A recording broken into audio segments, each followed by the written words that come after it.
Hoy día, en el programa, vamos a hablar precisamente, señora, señor, de una enfermedad endémica que azota al Perú y que ha motivado que esta semana el Ministerio de Salud pues ponga una alerta epidemiológica. ¿Qué enfermedad es? El dengue. Ese es un ejemplo de enfermedad endémica, enfermedad del tipo endémico en que se convertiría COVID-19. Vamos a conversar sobre esta alerta epidemiológica, vamos a conversar sobre estos aspectos básicos de lo que significa una endemia con la doctora Verónica Soto.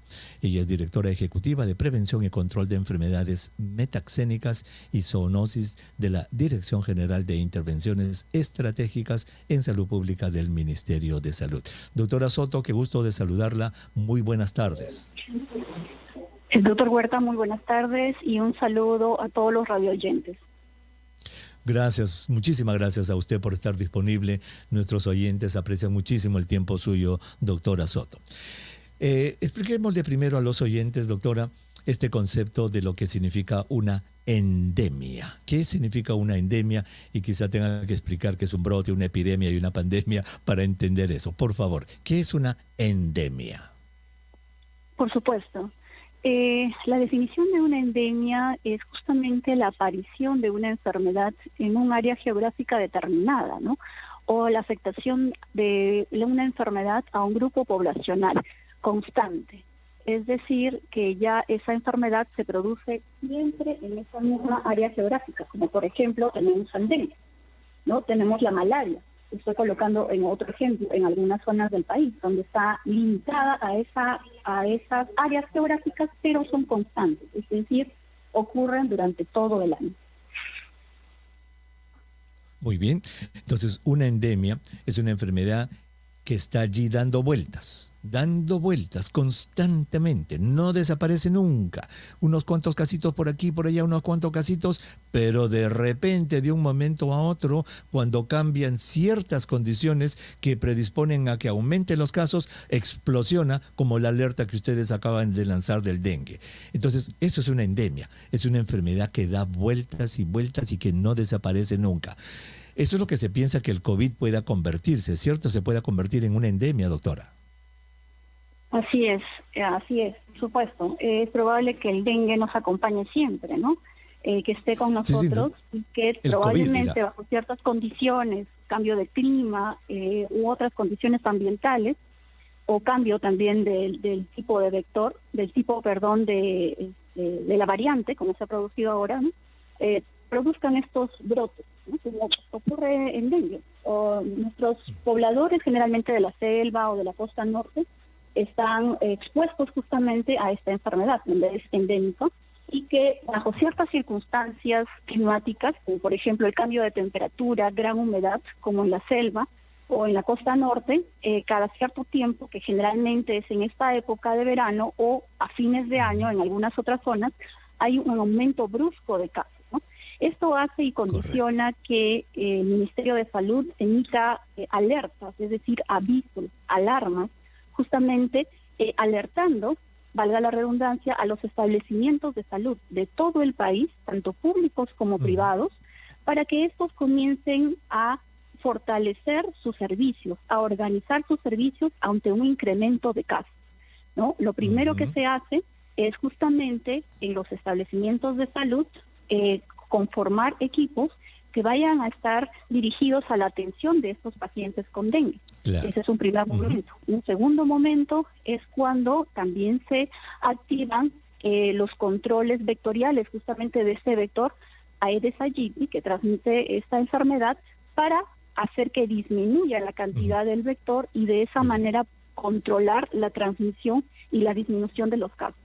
Y un tercer momento que es paralelo, justamente va hacia el trabajo con la comunidad, educando a la comunidad de los signos y síntomas de esta enfermedad, de los signos de alarma y de la necesidad de acudir de una manera inmediata ante la presencia de estos síntomas al establecimiento de salud. Muy bien, vamos a revisar todos estos conceptos en un momentito. Entonces, dengue, del cual habíamos escuchado muy poco hasta ahora, ¿verdad? Y esa es la definición de enfermedad endémica. Estaba dando vuelta por allí, pero ahora con las lluvias, ahora con el calor, etcétera, aumenta el mosquito, aumentan los casos y ustedes han informado de 5.218 casos y 8 muertos en este momento. Por eso es que lanzan la alerta, es decir, el dengue que estaba pasando piola y dando vueltitas, explosionó. Eso es una enfermedad endémica y así se piensa que va a ser COVID-19, que va a estar dando vueltas y de repente va a aparecer, por aquí y por allá. Doctora, la pandemia, ¿cómo va a afectar la respuesta de ustedes en el Ministerio de Salud a este brote? Bueno, ¿Tienen personal? ¿Tienen, digamos, en este momento, tienen los recursos y el personal para responder a este brote? Sí, generalmente, doctor, esto ya es una enfermedad, como se menciona, es una endemia. No todos los años aparece esta enfermedad. Y esta enfermedad tiene muchos condicionantes. Entonces, ya hay una serie de intervenciones en las cuales el sistema de salud está capacitado para realizar esas intervenciones en el momento que aparezca. La pandemia, sí es cierto, ha afectado en general a todo el país, a todos los establecimientos de salud. Pero esta enfermedad, al ser una enfermedad también posiblemente, potencialmente mortal, los sistemas de salud están en la misma, justamente por eso se emite estas alertas, para que se fortalezcan en que no solamente está el COVID presente, sino que también existen otros riesgos tan importantes y tan mortales como el COVID, que es justamente dengue, u otras enfermedades en relación a otras regiones del país, ¿no? Entonces, al emitir estas alertas, el Ministerio de Salud inmediatamente activa todo un sistema, que ya de alguna manera lo he resumido en 3 pasos importantes, ¿no? Preparar a los sistemas de salud, incorporar al sistema de vigilancia y control vectorial, y justamente hacer la promoción con la comunidad, ¿no? Pero sí, es cierto, hay debilidades en cuestiones de que generalmente las personas han estado en estos 2 últimos años encaminadas a ver más COVID. Sin embargo, es todo un sistema muy bien establecido, que ya se sabe en qué momentos debe actuar cada uno de estos lineamientos. Muy bien. Y que los vamos a activar. Muy bien, doctora, vamos a hacer una brevísima pausa. Cuando regresemos, precisamente queremos hacer la parte educativa que podemos hacer como medios de comunicación. Quiero que usted le recuerde a los oyentes el dengue, cómo es, mata, no mata, cómo se presenta y sobre todo qué es lo que la población puede hacer para ayudar al Ministerio de Salud a yugular este brote. Regresamos. Encantado de estar con ustedes como todos los días. Estamos a jueves 17 de febrero y si usted recién se une a nuestro programa, estamos conversando con la doctora Verónica Soto. Ella es directora ejecutiva de Prevención y Control de Enfermedades Metaxénicas y Zoonosis del Ministerio de Salud. Y estamos hablando sobre la alerta que acaba de lanzar precisamente el Ministerio de Salud el día de ayer, diciendo que hay 5.218 casos de dengue y que 8 personas han muerto por dengue. Y ya nos ha dicho la doctora que esta es una enfermedad típica endémica que da vueltas, está todo el año por allí, pero cuando ciertas condiciones hacen que prospere el contagio, entonces inmediatamente explosiona como ahora. Y vamos a precisamente repasar qué es el dengue, cuántos tipos de dengue existen y qué es lo que podemos hacer, qué es lo que usted, señora, en su casa puede hacer y usted, señor, en su casa puede hacer para que no crezca este brote. Doctora Soto, brevemente, el dengue, recuérdele a nuestros oyentes, ¿qué es el dengue? ¿Quién lo ocasiona? ¿Cómo se transmite? Muy bien. El dengue es una enfermedad viral. Es transmitido justamente por la picadura de un mosquito, de un zancudo, y es el zancudo hembra el que se infecta y puede transmitir la enfermedad, ¿no? El vector justamente es el denominado Aedes aegypti. Se transmite a través de la picadura, como mencionado. El mosquito pica a una persona enferma que contiene el virus y este se infecta. Y este mosquito, a su vez, puede picar a una persona sana y de esta manera se transmite la enfermedad, ¿no? Esta enfermedad tiene como sintomatología principal justamente la fiebre, náuseas o vómitos, ¿no? Malestar general, puede haber incluso quejas de dolor de articulaciones, dolor de cabeza, algo que la gente describe muy bien que es el dolor detrás de los ojos, ¿no? Es un dolor bastante característico justamente.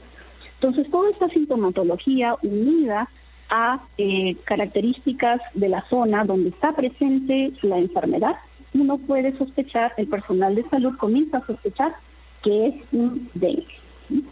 Ahora, tenemos clasificaciones de dengue, ¿no? Tenemos justamente la que he mencionado, es la clasificación dengue sin signos de alarma. Es una clasificación que normalmente es un tipo de dengue que da todo el mundo, o sea, que da, es el típico cuadro donde cuando los pacientes presentan sintomatología, esa es normalmente la sintomatología que presentan. Sin embargo, puede también haber un dengue con signos de alarma, que es cuando bajo ciertas características del paciente, por ejemplo, las gestantes están más expuestas, los adultos mayores de 60 están más expuestos, los niños pequeños también están más expuestos, algunas comorbilidades también que produzcan una baja inmunidad en las personas también pueden hacer que estas personas pueden ir a signos de alarma, ¿no? Y cuando generalmente no ha sido diagnosticado oportunamente esta enfermedad. Y estos signos de alarma sí son muy necesarios que las personas los conozcan. Justamente son dolor abdominal, vómitos persistentes, justamente porque necesitan una hidratación apropiada, deben ir a un centro de salud. Algún sangrado de mucosas, como por ejemplo las encías, puede haber irritabilidad, ¿no? Alguna aparición de un signo neurológico como letargo, puede haber algún tipo de mareos, lo que conocemos como que las personas se tienden a desmayar. Entonces, este es un tipo de dengue donde nosotros debemos de todas maneras acudir a un establecimiento de salud para ser atendidos, porque debemos permanecer en observación. Y finalmente ahora, tenemos el dengue grave. Ya. El dengue grave es aquel que necesita una atención especializada, como por ejemplo una atención ya en una unidad de cuidados intensivos. Muy bien. Doctora, en este momento de esta alerta que ustedes acaban de emitir con más de 5.000 casos, 5.218, ¿en dónde están estos casos? ¿Es en todo el Perú, en cierta región? ¿Qué regiones son las más afectadas? Así es. Sí, exactamente. Las regiones que concentran la mayor cantidad de casos de dengue, el 80%, se encuentran justamente en Ucayali, en Piura, ¿no? En la costa norte, Cajamarca, en la zona de Jaén, Huánuco, principalmente en la zona de Tingo María, Cusco, en la zona de Quillabamba, Loreto, justamente está muy designado, está en Yurimaguas, está en el mismo Quito, San Martín, y en la zona de Junín, en la zona de selva de Junín. Ahí se concentra la mayor cantidad de casos de dengue en este momento a nivel nacional. Sin embargo, también hay otros departamentos afectados, ¿no? Tenemos en Selva, Madre de Dios, Amazonas, Ayacucho, con una menor cantidad de casos. Tumbes también, incluso Ancash también en este momento, y Lambayeque, doctora, tienen casos. Usted está describiendo más de medio Perú, tres cuartos del Perú está afectado entonces. Así es. Tenemos, nuestro país es muy diverso en todo, doctor, y tenemos actualmente 21 regiones comprometidas con el vector, ¿no? Entonces, y esto Entonces, se para nuestros oyentes, sí, correcto. Para nuestros oyentes, señora, esto no es una cosa rara, que ahí el dengue en la selva. No, puede estar donde usted está viviendo. Y esto nos lleva a la pregunta de rigor, doctora. ¿Qué puede hacer nuestro oyente, el señor, la señora que está en su casa, en el taxi, en algún lugar escuchándonos? ¿Qué pueden hacer ellos para controlar esto desde el punto de vista personal, individual, en su casa? El vector del que transmite el dengue, que es el Aedes aegypti, es un vector que le gusta reproducirse en aguas estancadas, limpias, como por ejemplo en los contenedores de agua que almacenan las personas que no cuentan con agua entubada en sus casas, ¿no? También se pueden almacenar en botellas de plástico que en algunas zonas se dejan expuestas al medio ambiente, llueve y se almacenan de agua. Entonces, lo que el poblador debe hacer, cuando ya especialmente en estas zonas que ya es endémico, saben que hay dengue todos los años, es justamente identificar estos criaderos, ¿no? Les llamamos así, criaderos del vector Aedes aegypti. Y estos criaderos son muchísimos y dependen de cada región. Cada región tiene algunas características especiales, ¿no? En algunas zonas, por ejemplo, son las llantas, donde se acumula una gran cantidad de agua y finalmente son parte de los criaderos.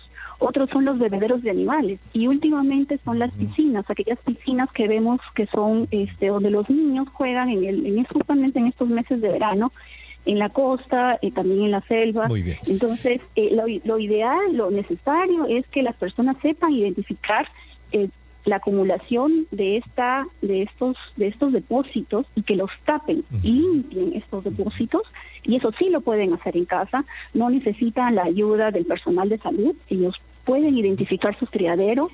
Normalmente se entrega fotografías, volantes, donde pueden identificar los diferentes criaderos en sus viviendas, para que ellos mismos puedan eliminar estos criaderos, limpiar los depósitos y taparlos, ¿no? Lo importante en un contenedor de agua es tapar estos depósitos.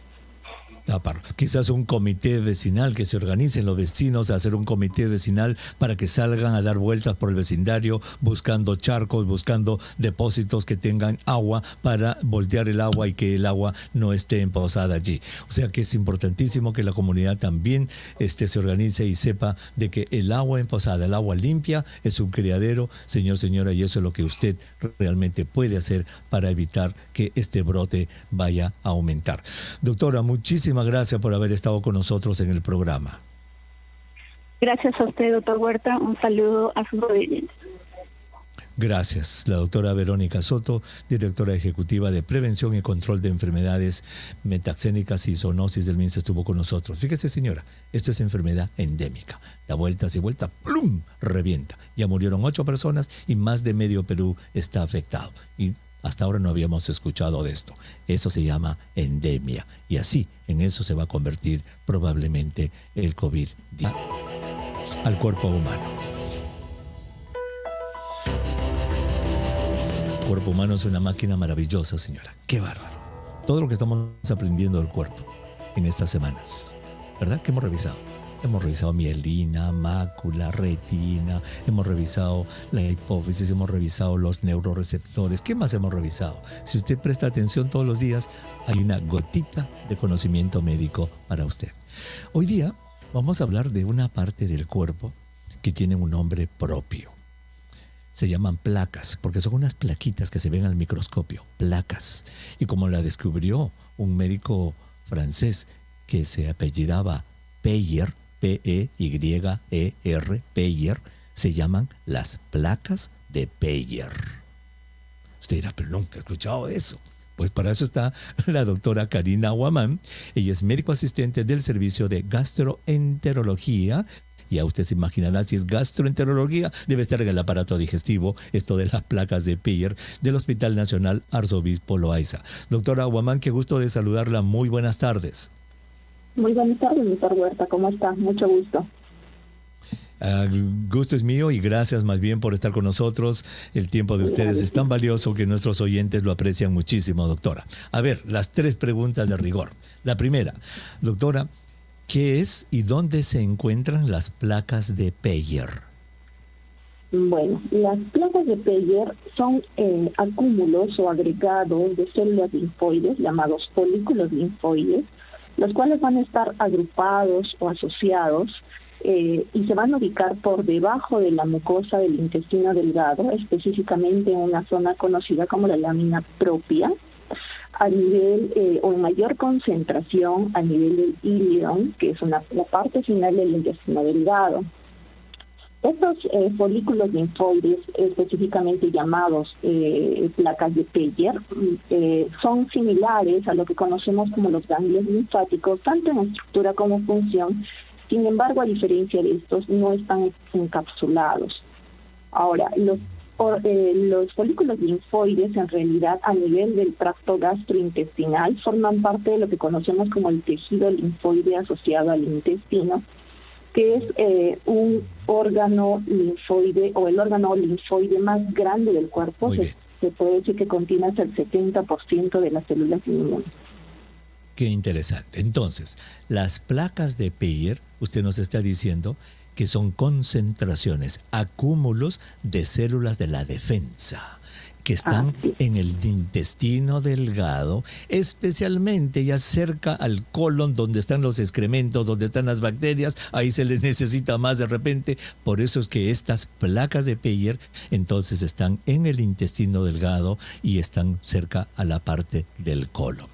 Muy bien, ya nos ha dicho parte entonces que son parte del sistema de defensa, son células linfoides, células de las defensas. Entonces la pregunta segunda es, ¿para qué sirven estas placas de Peyer? ¿Cómo funcionan? Bueno, principalmente su principal función va a ser la de discriminar a los microorganismos patógenos de los microorganismos comensales. Conocemos por patógenos aquellos microorganismos que van a generar enfermedades, y los comensales aquellos que van a formar parte de la microflora nativa o la flora bacteriana normal. Tienen una función muy importante en lo que es la inducción de la tolerancia inmunoral, que significa reconocer aquellas moléculas, proteínas, microorganismos propios del organismo versus aquellos que son extraños, lo cual va a generar una respuesta inmune a los extraños y va a generar la defensa o la función de defensa y ataque a estas que protegen al organismo de la infección, sobre todo al tubo digestivo. Qué interesante. Entonces, estas placas de Peyer, que son acúmulos, concentraciones de células de la defensa, de estos linfocitos que están en el intestino delgado cerca al colon, usted nos dice que son como un filtro. Se dan cuenta quiénes son buenos y quiénes son malos. A los malos los destruyen y a los buenos pase por delante, por favor, que a usted sí lo queremos. Es como el filtro que distingue lo bueno de lo malo, lo patógeno, como usted dice, los que causan enfermedad de los que no causan enfermedad. Doctora, ¿qué enfermedades se producen por afecciones de las placas de Peyer? Bueno, en realidad, debido a que forman parte del sistema inmune, estas se van a asociar a enfermedades principalmente infecciosas. El típico ejemplo es la enfermedad causada por la salmonelosis tifi o la fiebre tifoidea, que específicamente va a atacar a las placas de Peyer, produciendo una enfermedad sistémica con fiebre, organomegalia, puede producir ulceración de estas placas de Peyer, incluso hemorragia y hasta shock y perforación. Claro, qué interesante. O sea que se puede decir que la tifoidea preferentemente ataca a las placas de Peyer. Así es. Sin embargo, las placas de Peyer solo son una parte de lo que es, como les decía, el tejido linfoide asociado al intestino, y en general hay muchas otras enfermedades que puedan afectar a todo el tejido linfoide asociado al intestino. Por ejemplo, el linfoma intestinal primario, que puede afectar no solo a las placas de Peyer, sino a las células en general del tejido linfoide asociado al intestino. Otra enfermedad que es mucho menos frecuente y que se asocia a los pacientes trasplantados es la enfermedad de injerto contra el hospedaje o graft versus host disease, que justamente afecta principalmente o se describe que se origina o se inicia a nivel de las placas de Peyer. De Peyer, qué interesante. Doctora, muchísimas gracias, de verdad que nos ha clarificado de una manera muy didáctica qué son estas famosas placas de Peyer. Muchas gracias por haber estado con nosotros en el programa. Muchísimas gracias por la invitación, doctor. Muy amable. Gracias. La doctora Karina Guamán, médico asistente del Servicio de Gastroenterología del Hospital Nacional Arzobispo Loaiza, estuvo con nosotros. Así que ya sabe, cuando a alguien le da tifoidea, usted recuerde, wow, explicaron eso en RPP alguna vez, que eran unas placas que están en el intestino delgado y que son atacadas en la tifoidea. Son parte